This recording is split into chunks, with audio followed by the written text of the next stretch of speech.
You might have heard it late last night. An unusual noise has upstate neighbors working to figure out what the source could possibly be. Yeah, many of us heard it. Our Leah Phillips joins us live from Donaldson Center where the mystery has been solved. Leah, what's up?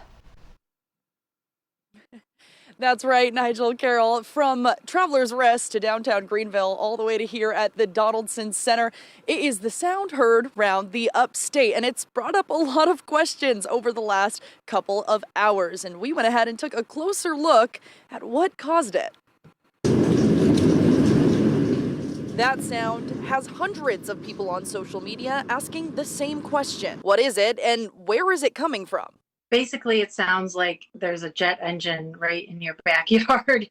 Which isn't too far off. What neighbors are hearing is routine engine testing confirmed by Lockheed Martin. It kind of rattles you out of bed. It's absolutely the loudest sound. One of neighbors' main concerns was the time the testing took place, late Thursday night around 11 p.m. all the way until midnight. It definitely is a little weird that they do it till about midnight. And a lot of people are sleeping. Like if you were closer to that area, that would get me right out of bed thinking I'm being attacked. In a statement from Lockheed Martin, we were told tests like this late at night only occur when driven by critical operational requirements.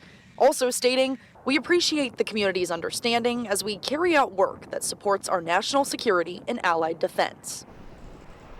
Leah, the puzzle was, why could many of us hear this when we live far away from that area? Right, even far away in certain chilly temperatures like this, certain weather conditions can make sound travel faster, which could have been a potential reason why we were able to hear it so far away as far as Travelers Rest. For now, reporting at the Donaldson Center, Leah Phillips, WIFF News 4.